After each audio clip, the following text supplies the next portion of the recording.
In today's video, I'm going to teach you how to create a team folder in Zoho WorkDrive.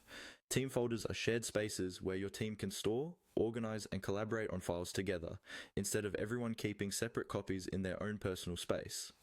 By the end of this walkthrough, you'll know exactly where to go in Zoho WorkDrive, what to click, and what to watch out for, especially if you're on a free plan.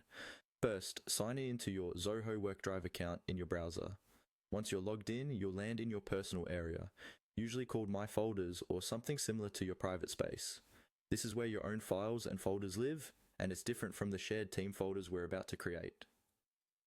Make sure you're on this main WorkDrive page before moving on, and that you have the right permissions, typically as an admin or someone with access to the admin console. Next, look for the admin console option. This is often found on the left-hand side panel or in a settings or profile menu, depending on your layout. Go ahead and click on Admin Console. This takes you out of your personal file view and into the administrative dashboard, where you can manage users, settings, and importantly, team folders. Once you're in the Admin Console, find and click on the section labeled Team Folders.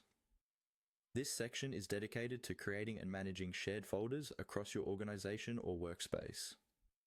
Clicking on Team Folders will open a view showing any existing team folders, along with controls to add new ones. Now look for the button or link that says Create Team Folder. It's usually in the top area of the page, often highlighted as a primary action. Click on Create Team Folder. At this point, Zoho WorkDrive will normally prompt you to enter details like the folder name, a short description, and possibly some initial sharing or permission settings. Take a moment to choose a clear descriptive name that your team will easily recognize, such as Marketing Assets or Project X Documents. If, when you click Create Team Folder, you see a message telling you that you're on a free plan and need to upgrade, that means team folders are not available under your current subscription. In that case, you'll need to upgrade to a paid plan that supports team folders before you can proceed. Follow the on-screen upgrade instructions, choose the plan that fits your team size and needs, complete the upgrade, and then come back to the admin console. Return to team folders and click Create Team Folder again. After upgrading, you should now be able to